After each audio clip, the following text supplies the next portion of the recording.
Hi, good morning on a beautiful April 8th. Good to see so many people this morning and good to be back. I spent the last 2 weeks on spring break. I take 2 weeks every year because it's really the only trip I do. I mean, not the only, but one of the few trips I do throughout the year. And my kids, 4 kids under 8, I figure that time is fleeting. And it goes fast. So I strategically and intentionally every spring go away for 2 weeks. And you know what I do? I read 4 or 5 books. I'll share them with you over the next, it's material for team meetings and different things, as you would imagine. But, you know, it's interesting. Today, I'm going to focus on a lot of existential factors going on in our lives. Okay. And a lot of shit like politics, kids, families, news, just like stuff that takes you away or takes up your brain power. Okay. We'll talk about that at the end. And gonna give you some things to think about as it relates to how do you manage existential factors and how does it impact your business? Because here's what I do know. Oftentimes when we deal with a lot of people and you show up, anybody shows up, whether it's clients, family, friends, whatever, and they show up with a lot of energy in a really interesting way, you take a step back and say, okay, I didn't create this or I didn't pour gas onto this fire to make them show up this way. There are things that are going on outside of their lives. So how do we manage those existential things that are going on within our lives in order for us to be able to show up appropriately for our clients when they need us to, right?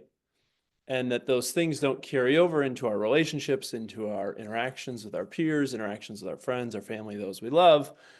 And so I'll start with a little bit of a story because I know that all presentations need to start with a story of some point.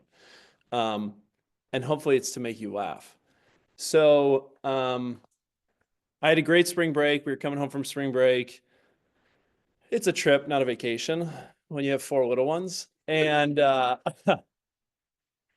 and when you go on spring break, you think about all the good memories, the things you do with your family, those that you love, your friends, your whatever. And Megs and I are flying on the plane home. And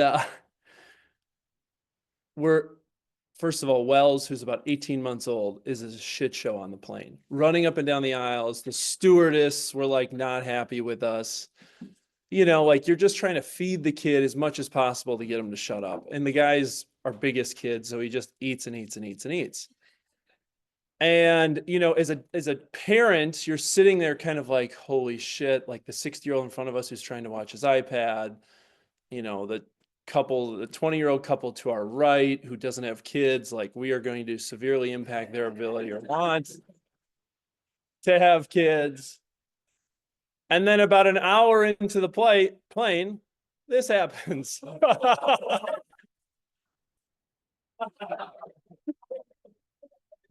So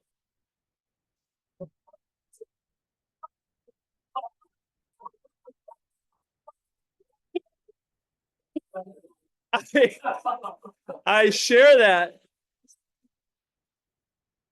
So I oh, so here's the truth. And I'm laughing because I'm crying. I'm crying because I'm laughing. Here's the truth. No. This is, if you click on it, there's a live version of this.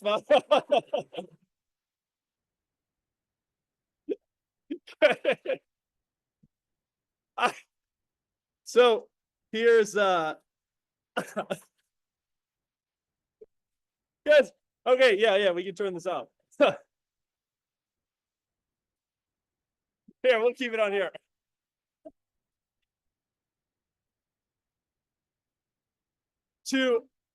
So a couple lessons. One, people ask if the photo is real. It is 1,000% real. What happened is he had kind of like had a little bit of a and it came up, and we didn't know what to do, but we just started crying, laughing hysterically. So Megan gets out her phone and snaps a picture in the immediate as it's all coming up. The reason why I lead with that this morning, and the topic that I will eventually get into, is no matter how bad you think your day is going, it can get worse. So just, I lead with that because we're going to talk about some topics that can be somewhat sensitive. And I thought it would be a little icebreaker as we go into some things that can create some emotions for people. Cool? All right. With that, Linz, that's a tough act to follow, but you're up first.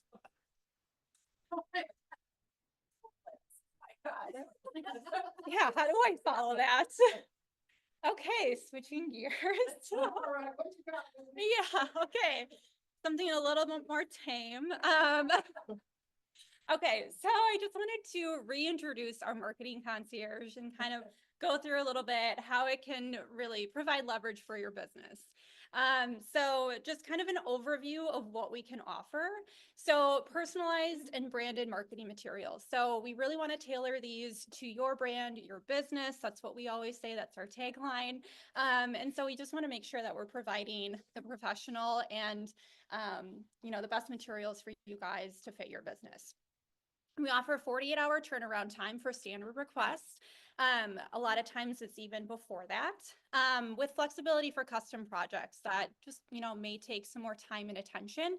Because again, we want to make sure that we're providing what you're asking for. All of the digital materials are 100% free. So when you go onto our marketing concierge and you click and order something, you are not being charged for anything. We always provide the information about printing and things like that, but the actual digital files are always going to be free. Speaking of printing, so we do provide those print options. So we have, relationships with local printers.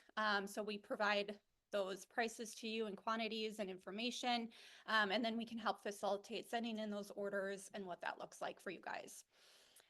So what's offered? So business cards, email signatures. We have the branded listing and buyer guides that I'm sure you guys have seen in the offices. Those are those printed versions that you can get through Confluence Graphics for $2.50 a piece.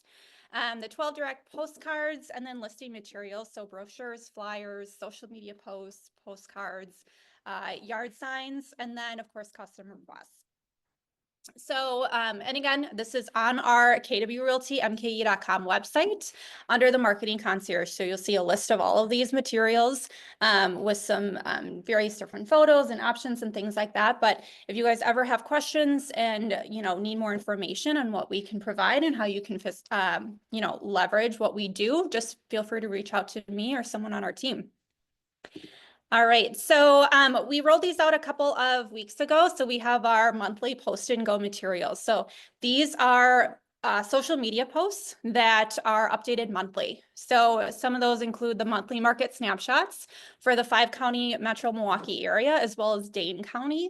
So the monthly market snapshots for the month of March are loaded into that Google Drive folder. So you'll see those new ones in there. We have holiday posts, and then we also have video contents. So reels that you can post to Instagram. So we have the top 5 things to do in each county. We also started adding date night ideas.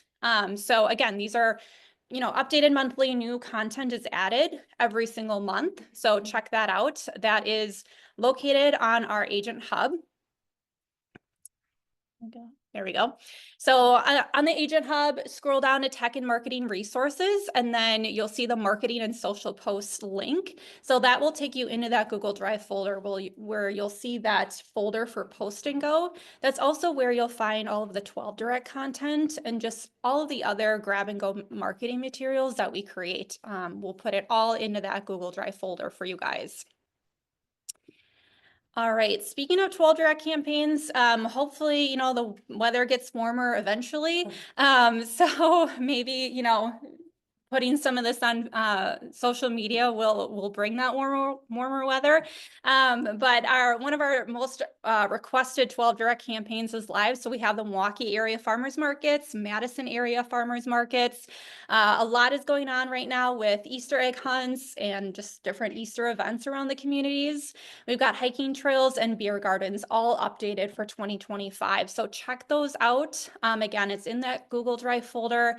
But then email smart plan plans have been created in Command. So those are searchable right now if you search KW Milwaukee, or if you search by author name and put in my name, you'll find all of this content if you want to email this out to your database.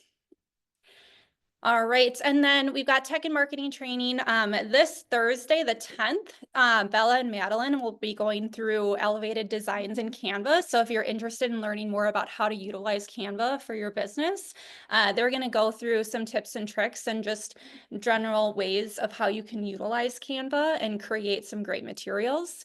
And then next week, we're going through landing pages and how to utilize those in Command. And then finally, we've got compliance in Command and zip form training. So again, we do that training every single month. So hop on and ask your questions there. And that's it. Thank you.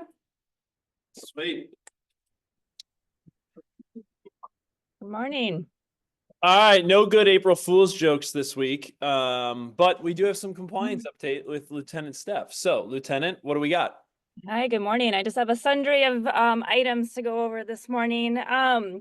Before I get into it, though, I just wanted to comment as an extension of your comments on just existential factors that we have to deal with. A few of us have had to deal with and you know, just reminded of the fact that we have to serve as punching bags a lot in our business. And a few of you have come to us with some issues over the week. And I just wanted to applaud everybody for taking it with grace. It's a hard job a lot of times, and you guys have all just been acting just with the utmost professionalism. And I just wanted to applaud for those of you who have had to deal with some stuff over the week. So anyway, that's all I had to say about that.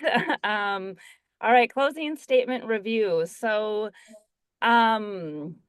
just a reminder, it is our responsibility to review closing statements prior to closing. There are so many mistakes that happen at this stage. There are many eyes that need to go on a closing statement prior to the actual closing. And as an agent, it's our job to check a few things. So are the commissions correct? This needs to be triple checked in the wake of the settlement. With a myriad of ways in which we can address commission, we need to make sure that we are double checking this on the closing statements. And now this might need to be checked against buyer agency agreements, the offer, the listing contract, etc. So earnest money, is that correct? The purchase price, you know, a lot of times the purchase price is amended along the way. We need to make sure that the correct price makes it on the closing statement. The closing cost credits get added. A home warranty, if one was put into the offer to purchase, is that reflected on the closing statement as getting paid? We have to send our invoices into the title company. Are there any contractors being paid at closing? Did invoices get to the title company here as well? And then I always have to remind you guys about this, the addendum O or the addendum R with security deposits, rents, post-close occupancy charges. If those are a part of the offer, we need to double check that those have made the closing statement as well. All right. And then open house etiquette as a buyer's agent. So this isn't something that we need to address too often, but I wanted to bring your attention to this and just remind you guys of this, our role when it comes to open houses as it relates to us being a buyer's agent. So make sure that you are pre-registering your buyers with the listing agent so that they can notify the open house agent. So if you know that a buyer is going to be going to an open house or attending an open house, make sure you call that listing agent ahead of time and register them. Educating your buyers to name you when they attend an open house and to be proactive with this information. So if a open house agent does not ask for your buyer's name, have your buyer go ahead and let them know, you know, I am working with so-and-so when they sign in. And the compliance team is always stressing this. These kind of things can be addressed at your buyer consultation. This is where you need to educate your buyer. This should be made a part of your buyer consultation. You know, we're going to be showing homes, but you might also attend open houses. Make sure that you're giving my information when you sign in. And then If you plan to show a home during an open house, still set up that showing in aligned or showing time. This prompts the feedback form, and then it also, again, lets the listing agent know that you are going to be showing up with your buyer. Okay? Yeah, I would never want anybody to confuse you for being there to solicit business in an open house. Yeah. 100%. And then with yesterday's contract training, I was reminded of the right to cure flowchart that the WRA has. Joan went over common myths in the inspection contingency yesterday, and we talked a lot about the right to cure. And as a reminder, whether or not the buyer is giving the seller the right to cure in an offer is very much market dependent, right? So right now, with the competitive landscape we're in, more often than not, we're giving the seller the right to cure. But it has been the case where we don't have to give the seller the right to cure right now, dependent upon the offer or the offer scenario, right? So this is just a good reminder of like the pathways in which the deal gets to closing, whether or not the seller has been given the right to cure. So I'll probably just resend this out. It's a good tool to have. And even if you're a seasoned agent, it's just a great visual to have at your disposal. So to remind you again on the pathways of the right to cure provision. So, and then duties to disclose after a deal has died. So let's say there's an offer to purchase, accepted offer, and it falls apart.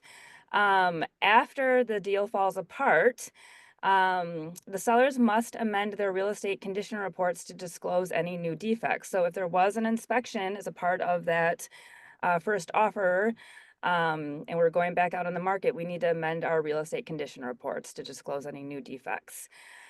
We get this question a lot. Inspection reports do belong to the seller. So regardless of who paid for them, and 9 times out of 10, it's a buyer paying for that inspection report. A seller, this belongs to the seller. So the seller may share this after a deal has died. So absolutely feel free. And we encourage that actually for an inspection report to be shared after a deal has died.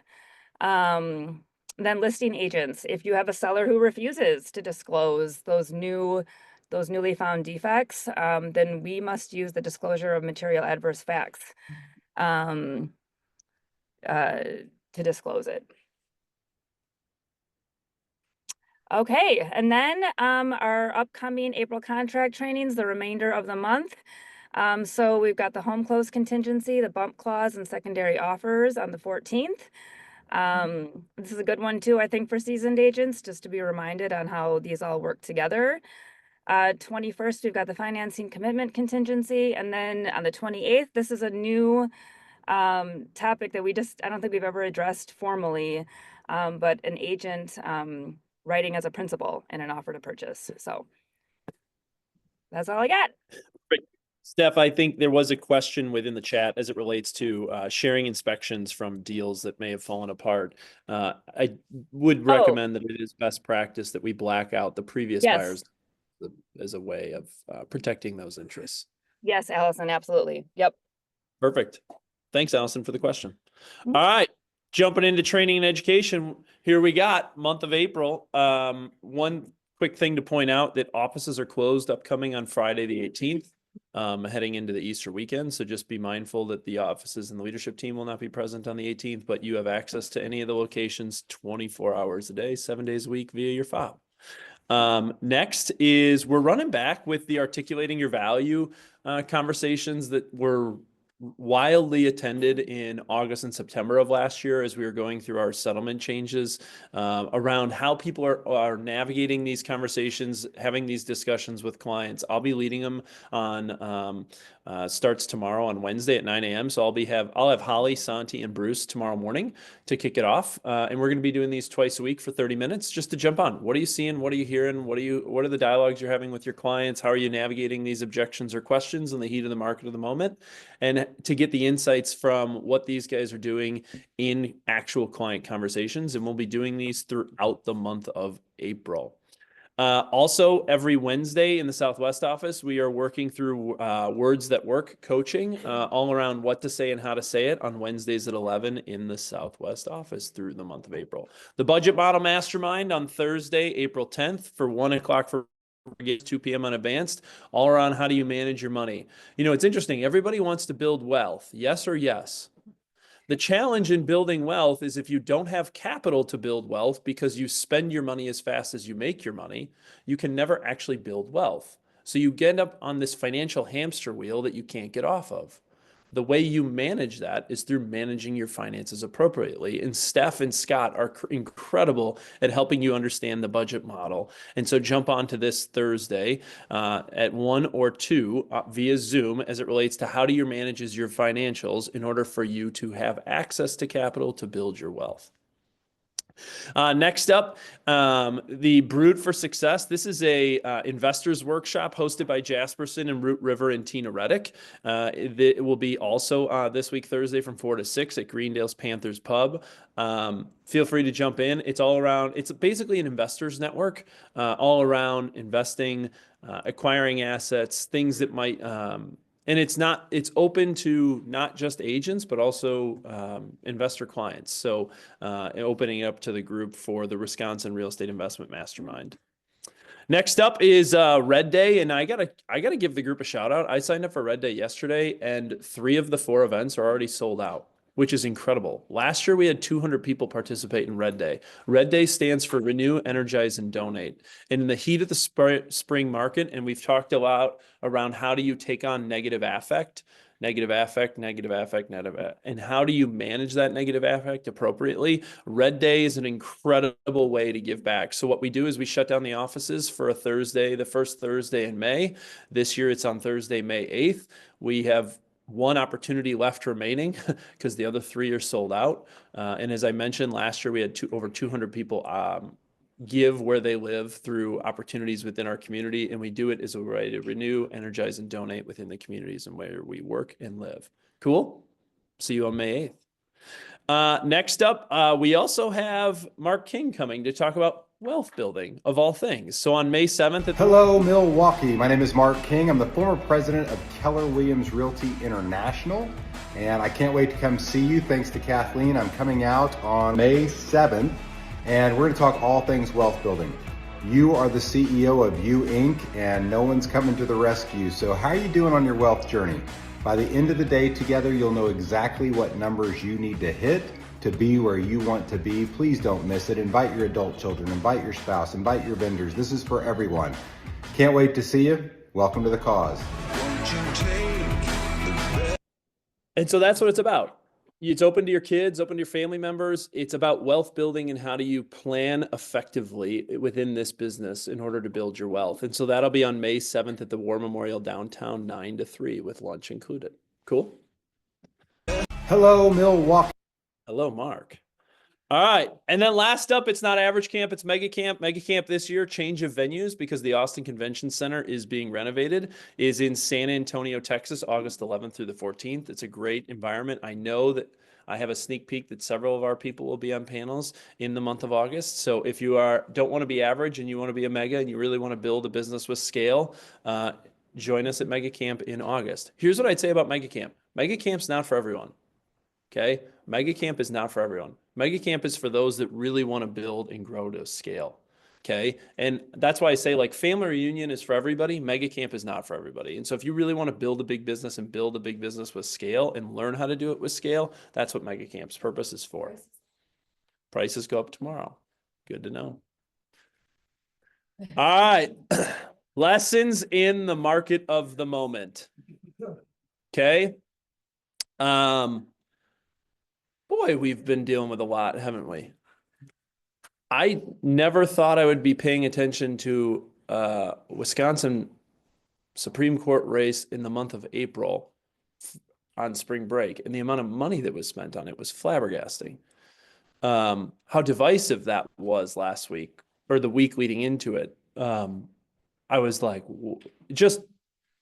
it's new of how intense that is, right?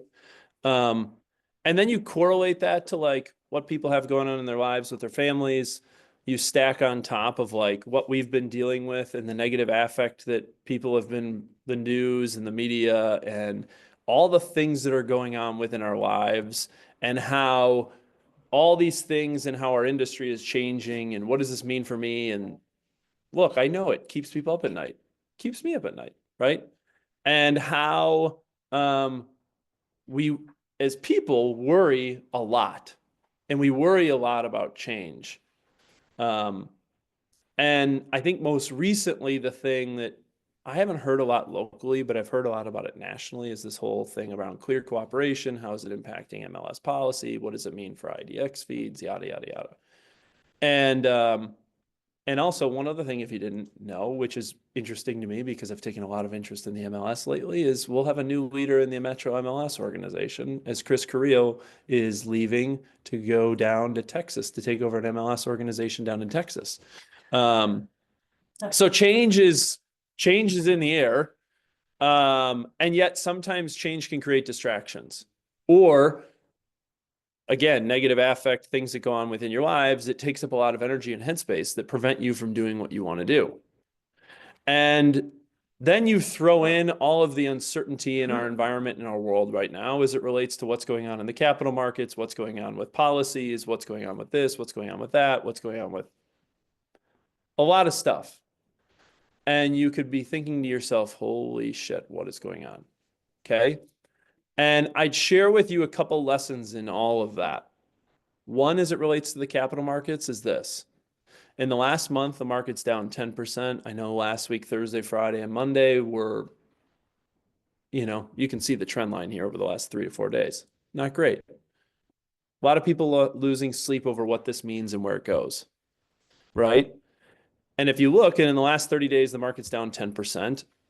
And my lesson to you is this: people tend to overestimate the short term, which leads to recency bias. Okay? People tend to overestimate the short term as it relates to capital markets only. If you look at it over the past 5 years, the market's up 81%. Okay? And the lesson in it, time in the market beats timing the market, right? And I've heard a lot of you talk about this as it relates to price appreciation. Time in the market beats timing the market. If you tried to time selling stocks on Thursday and Friday of last week, you poorly timed the market. But if you put time in the market, what happens? The market goes up and markets go up and the markets go down. Markets go up and markets go down. And over time, they correct themselves, right? My commentary as it relates to our industry is I do believe we'll start to see some rate relief as a byproduct of some of the uncertainty what's going on. The challenge in it, and I will totally address this as it relates to what's going on in the capital markets, people like certainty. People like certainty. So uncertainty as it relates to what's happening with their financial picture, as it relates to their capital in the markets, will create some uncertainty for us. We can't lose sight of that. And we have to be cognizant in conversations with our clients that we are hearing them around their concerns and helping them address their concerns as it relates to how the real estate plays to their total portfolio and being a true fiduciary, right? And, so there's just lots of things going on that are on people's minds. And I would also share with you, and I'll just give you a quick overview as to what's going on in the market locally here, and then I'll go much more in depth next week when I have more time to dig into what happened through the first quarter of the year. Is, new inventory units are trending up through the month of March. When you look at it, the latest 24-week average is 405 new units a week, and we've been trending anywhere right around 500 units a week. This is a natural dip. It's called the spring break dip. 80% of the market was on spring break 2 weeks ago. It's the spring break dip. Not, again, 1 week is an anomaly, 2 weeks is a trend. Sales absorption rates. I looked at this specifically on a week-by-week basis because I wanted to see if what was going on in our world of uncertainty as it relates to politics, policy, families, lives, is it impacting sales absorption rates as an indication of demand? I don't believe that to be the case. In the last week, we had the highest sales absorption rate and the percentage of inventory that went under contract in 2025, which is good. I look at the micro data to say, are we starting to see things where the uncertainty is showing up within our markets? And I don't see that on a weekly basis. right? And then you see the same thing as it relates to units going under contract. Last week was 463 units that went under contract, despite the fact that people were on spring break, despite the fact that there was an election, despite the fact that there's uncertainty in policy, despite the fact that the markets have gone down. You know, the trend lines are trending positive. And I'm looking at the micro data in our industry to help you guys stay ahead of where it's going, especially in the heat of the spring market. Make sense? I'll have a lot more insights for you next week, but I just wanted to take a look at that, knowing that, like, if you just look at the last 7 days, there's been a lot of shit on people's minds, right? And so I just quickly looked at the year-to-date numbers through March for the Metro MLS, okay? And I want to give a little bit of a lesson that I've talked about. If you've been around for a while, you've heard me talk about this a lot. And if you're new to our environment, hopefully this is something new for you. But our industry is stuck on this thing that is called a lag metric. And a lag metric is associated to pride and ego, okay? And a lag metric associated to pride and ego are things that show up like closed units, closed volume. Closed units, closed volume income. Those are lagging metrics. That doesn't indicate future success in any sort of way. And so when we look at our business and we measure our business and we want to understand the health of our business, we need to be looking at our lead metrics. What are the activities that are driving our incomes forward thinking, forward projecting? What do our pipelines look like? What do our listings taken units look like? How many contracts have we written? What do our activities look like that lead to future income, right? We can measure success as it relates to how we hit our goals based on our lag metrics. But really, if you want to take stock in what the health of your business is, you need to be measuring your lead metrics, okay? And the reason I'm going to look at this in 3 different ways to help give you some trends is I looked at February versus March because of everything that's been going on in our world. I wanted to see, are we building momentum heading into the spring market, or did we start to slow down from February of this year into March of this year? Okay. And then I looked at March of this year versus March of last year. And then I looked at year to date. Okay. And so when you look at it from a lead metric standpoint, listings were up this year versus March of this year versus February of this year by 19%. The volume was up 22. Contracts written on the buyer side was up 29, and contracts written volume was up 27 in the marketplace. Okay. Again, I look at that to say, okay, with the uncertainty that's going on, is the market building momentum as it seasonally would or should be at this time of year? Okay. The lag metrics, same thing. Are we building momentum as it relates to the seasonality of this business? The metrics would tell us yes. Then I looked at March of this year versus March of last year, just one single individual month. Okay. Listings were down 2%. Not crazy, but I also don't like listings going backwards in a spring market. Something I'll be paying attention to. Listings taken volume up 2%. That's not overly surprising based on the appreciation levels we've seen over the spring market, or the first quarter of the year. Contracts written units were down 3%, something I'll be paying attention to as we move forward into April, and contracts written volume up 1%. Okay? The lag metrics, which are all the things that have already happened, the lead metrics from February, led to closed units in March were down 10%. Closed sales volume was down 2%. And again, I'm challenging you to think about your units because the volume of the appreciation, if you're losing your units, but you're making it up in your volume because you're working with higher price points, you can sometimes get lost in the fact that you're actually losing, not winning. You're losing, not winning. The problem is because of the appreciation, and it's not really impacting your income yet. It's a slow decline because what you're doing is you're eroding your market share, but you're not feeling the impact of it yet, and that impact will show up later, okay? And then year to date, what does this mean? January and February were really healthy. In March, we took a step back because what you see here is listings taken units for the year are up 2%, yet in March, they were down 2%. Listings taken volume were up 7%, yet they were only up 2% in March. Contracts written units were down 2% for the year, down 3% for March. And so what I'm paying attention to as we head into April, May, and June is you'd like to see a spike in these things heading into the apex of the market. And March is the first time we've started to see the market it's kind of leveled off a little bit. And I'll be paying attention as to where the velocity of the market's going. So where are we at so far year to date? The market itself in southeastern Wisconsin's down 3 with sales volume up 8. Units are down 3, sales volume is up 8. Okay. this is my message to you as it relates to what you're paying attention to in your business. Focus on your controllables as it relates to how you control your units. Okay?